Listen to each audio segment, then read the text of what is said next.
et on va pouvoir se lancer.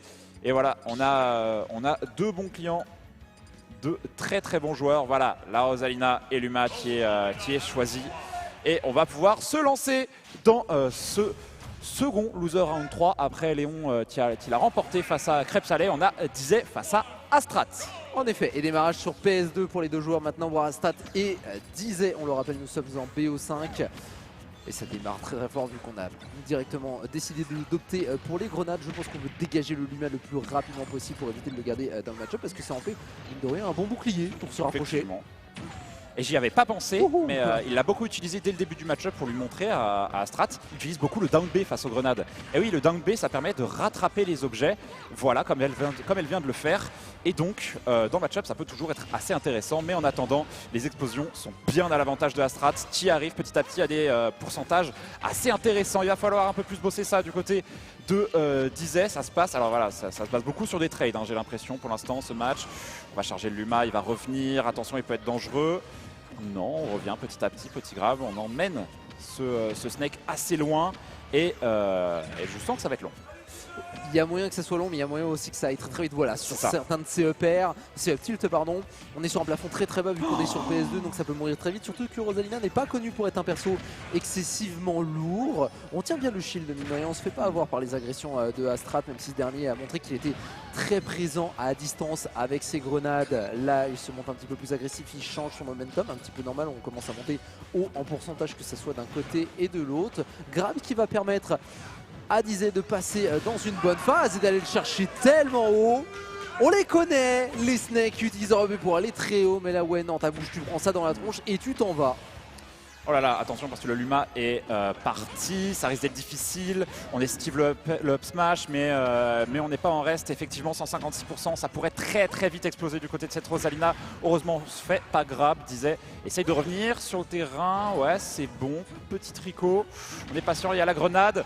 Qui va pas tuer. Non, c'est pas en fait, il y a eu un backer, mais la grenade l'a sauvé. Ouais, c'est ça. À 199%, une Rosalina à 199%. On veut dire que voilà, une simple explosion maintenant a suffi à terminer la dame de bien 2 mètres de haut qui est excessivement légère, mais qui là nous a montré qu'elle pouvait tenir excessivement longtemps si on joue bien le match-up. Plus de Luma, donc plus de protection à l'heure actuelle, même si on se permet d'être assez agressif, on le paye tout de suite pour Dizay, 67%, et un Astrat qui revient très très vite dans la game, alors que pourtant on est resté assez longtemps, une stock d'avance pour le joueur de Rosalina. Et le joueur de Rosalina vient justement de reperdre son Luma qui a disparu, il est bloqué à ce ledge, il est bloqué, ça y est le bat.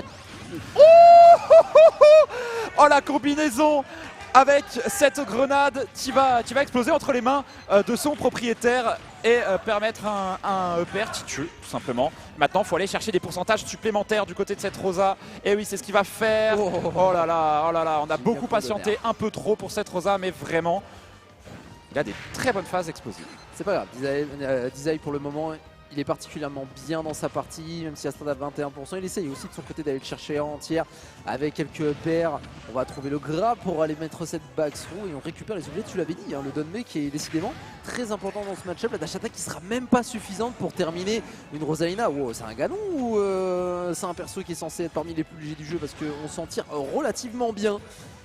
Je pense qu'avec le Luma, ah bah là c'est le C4 qui l'avait zappé. J'ai tourné la tête. Mais ouais, j'ai voulu te parler aussi, c'est ma faute. mais effectivement, je pense que c'est juste que Dizay se déplace particulièrement bien avec le Luma.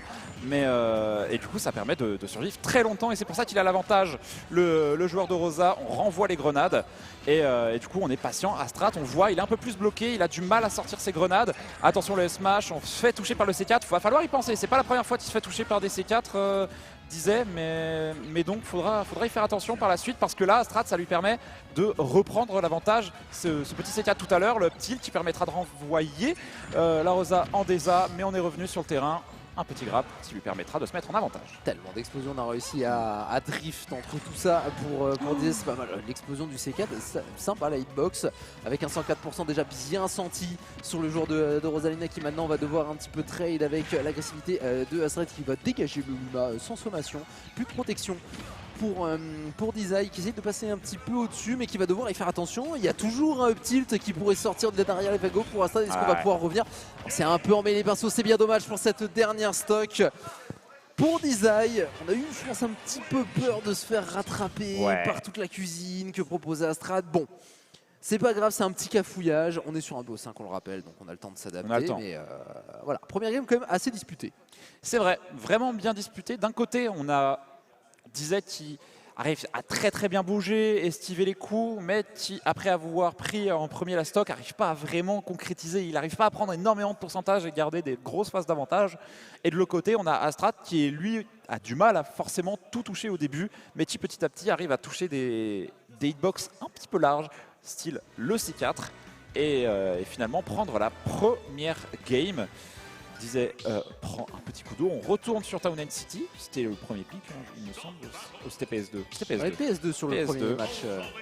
Et qu'est-ce qu'on retourne là-dessus? On retourne sur TC du coup. D'accord, sur Town and City pour aller. D'accord. Pour Snake, c'est pas mal aussi, quoi. Bah, on est comme ça en plafond relativement haut là vrai, maintenant, donc on va pouvoir un peu mieux trade, que ça soit grenade ou up tilt, on devrait moins être sujette à dégager tout simplement vers le haut du terrain. En revanche, il va falloir y faire attention parce que les F-tilt là maintenant vont peut-être être un petit peu plus destructeurs pour Snake. Encore faudrait-il les trouver parce que depuis tout à l'heure, je crois qu'il n'y en a pas eu un seul qui est passé. Bon ledge trap là proposé par Deezy, mais rapidement rattrapé par un Astrad qui va faire pleuvoir un peu les projectiles, les grenades, mais qui n'arrivera pas à trouver le joueur de Rosalina sur cette descente, alors que ce dernier tente de se replacer, de drifter un petit peu avec ses DNB. C'est difficile de trade contre toutes ces grenades. C'est ça, hein. Ok. C'est vraiment de la gestion. En fait, c'est Snake t'oblige à faire du management. C'est exactement ça. Il faut ranger sa chambre avec tout simplement toutes les grenades qui sont posées. Et donc, il faut y faire attention. Voilà, le petit qui est bien tenté. Mais bon, je ne sais pas s'il s'aurait tué. En attendant, le Luma est de nouveau présent. Et ce qu'on n'a pas mentionné, c'est que le Luma, il n'a pas beaucoup survécu ces derniers instants. C'était aussi le cas sur la dernière game. Astrad s'en était très bien sorti pour tout simplement le Tej. Et donc, je pense qu'on va essayer de réitérer ça, mais il va tout faire pour bien se placer, pour éviter ça. Ouais, le Luma est très sensible aux explosions là, depuis tout à l'heure. C'est juste que comme il se positionne devant Rosalina, un petit down smash pour venir réveiller un peu le joueur de Snake qui s'avait pris un petit peu trop ses aises. Bon bah là on va se faire petite erreur de réveiller aux aurores là pour la Rosalina aussi. Tu peux me dégager avec un down smash, mais moi j'ai le up tilt toujours. On s'est un peu endormi sur la récupération de cette stock pour Deezy, donc on va se faire rattraper de stock partout. Les plateformes sont de retour. Attention parce que tu l'avais vu sur la première game, on est un petit peu sensible à tout ce qui est C4. Ouais. Comme ici, les grenades qui sont placées habilement sur ces plateformes pour forcer Deezy à revenir sur le terrain. Et les dash attaques qui pleuvent maintenant du côté de Astrad qui fait grimper les pourcentages de son adversaire, qui va venir patienter. Bonne patience quand même de la part de Deezy, on s'est pas laissé surprendre. Ouais, et Astrad a eu du mal à justement hésiter à aller grab ou pas, ou est-ce que c'est un trap avec le Luma. C'est vrai que le grab est difficile quand on utilise un Luma. On peut toujours se faire avoir. Le Baker qui a failli tuer disait ça aurait été catastrophique. Oh, le Luma qui va encore infliger un coup. Voilà, ça c'est l'une des forces de Rosa, exactement. Surtout qu'il est très musclé, Luma. Je vous assure que c'est fou, c'est vrai, font 2 cm, mais il est capable de terminer un personnage comme Snake. Sur le dunk smash tout à l'heure, c'est lui qui a tué. Intéressant de voir à quel point les étoiles peuvent être puissantes dans ce jeu. Voilà, trop de down B, assez rapproché. Astrad qui a bien calculé son coup là-dessus. Miss input. Oui. Clairement, petit problème de buffer, je ne sais pas. Oh là là, on a trouvé une petite phase d'avantage. On n'a pas de vraie grosse phase d'avantage, c'est vraiment des gros trades à la grenade. C'est bien un match-up Snake, en l'occurrence. C'est tout l'enjeu de récupérer la grenade à tel moment, à la rebalance. Ouais. C'est bon, tant pis, la grenade, je suis d'accord pour la prendre et on va pas prendre l'edge une nouvelle fois. On s'est un petit peu emmêlé les pinceaux pour Deezy sur cette deuxième game. On est à 2-0 du coup pour Astrad. Attention à cette balle de match. C'est vrai qu'il y a un moment de frame au début de chaque up B de Rosa où tu peux pas grab ledge. En fait. Triste, et si tu le fais même dans l'autre sens, tu passes au-dessus. Donc va falloir y prêter un petit peu plus attention. Disait peut-être un problème de concentration forcément. Après 11 matchs, on fatigue. La stamina est importante dans ce jeu. Je pense que concentration, c'est surtout pour essayer de passer un petit peu tous ces setups grenades, aussi, etc. Ouais.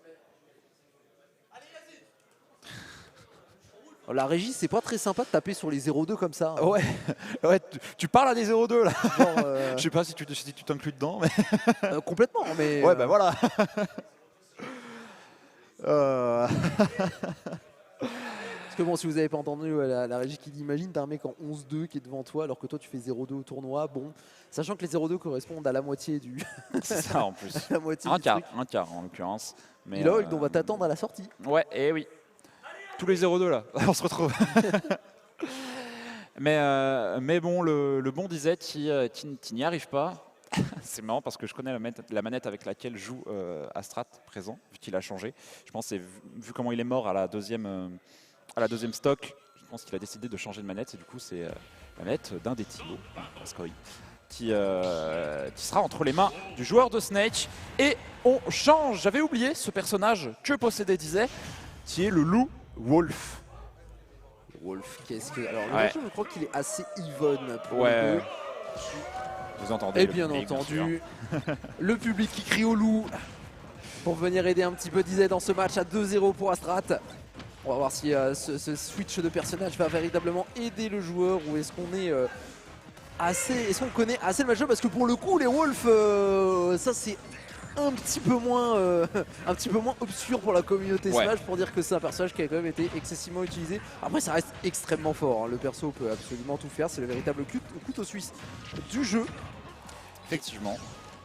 Et surtout que il me semble que c'est la France qui avait en termes de stats le plus de joueurs de Wolf. C'était le personnage le plus joué. Donc forcément ici on connaît à voir si Dizet arrive à être assez créatif ou simplement avec de solides bases pour permettre d'aller chercher Astrat qui pour l'instant est en 2-0 sur ce match. Donc c'est difficile pour le joueur lyonnais. On va devoir trade avec le up smash, bien entendu. On va devoir forcer une option comme celle du side B. Et là, Nikita qui reviendra du côté d'Astrat et qui va sceller la première stock de Dizet qui se montre particulièrement agressif dans le début de sa deuxième stock. Attention, mine de rien, on a quelques projectiles pour Astrat qui font la loi depuis tout à l'heure et qui vont faire monter à 37% le loup de Dizet. Effectivement. C'est pas facile pour ce Wolf parce que Astrat joue terriblement bien. Il joue Snake. Il joue Snake à l'état pur où on dépose des grenades, on est patient. Regardez-le ce Snake qui joue avec ses grenades, qui prend même pas sidebox parce qu'il est en train de down tilt qui a touché en plus de ça. Et on va aller chercher quand même un upper. Et tu t'envoles. Mais on a subi beaucoup de pourcents. On est à des pourcentages qui pourraient facilement tuer pour le Snake. Mais c'est pas grave parce qu'on n'oublie pas que c'est un Wolf. Et le Wolf, en phase d'avantage, ça peut être destructeur. Encore faut-il la trouver, cette phase. Astrat, il est bon pour placer ses grenades depuis tout à l'heure, même à la mi-distance, ça ne lui fait pas peur. Il reste quand même le blaster qui peut créer un stun suffisant pour aller trouver un petit combo starter. La patience, je disais, avec quelques petits short up. On attend de voir où est-ce que les grenades vont aller. Et on fait sauter un petit peu Astrat d'abord. Bon, c'est un peu le personnage, tu te dis ouais ça saute, mais bon, derrière ça drift avec les neutrales B. C'est assez insaisissable. Mais la patience de Dizet qui est de plus en plus récompensée. Depuis tout à l'heure, il ne se fait plus toucher, il fait monter petit à petit les pourcentages. C'est pas trop grave, vu qu'il se montre pas trop agressif Astrat. Et bien entendu, au moment où je dis ça, la curse. c'est surtout là où il va changer de momentum. Il sait parfaitement que on est sur un Dizet qui est en train d'avoir un tempo très intéressant au centre du stage. Et bien entendu, Astrat va venir casser ça, forçant d'ailleurs un petit ledge trap en sa faveur. Est-ce qu'on peut vraiment aller chercher quelque chose là-dessus pour Astrat? Il se fait un petit peu avoir, mais il y a toujours. Vous avez vu ce tilt. Vous avez vu à quel point le positionnement est important sur Smash? Dizet c'est un petit peu enflammé, il est monté. Astrat il a fait bah tu sais quoi, je descends et on va aller chercher un Smash en tout frame. Oh là là. J'avoue que le S-Smash à 20%. Oh la vache, il était à 17%, regardez. Ah oui, boum. Boum. Et Astrat stoïque.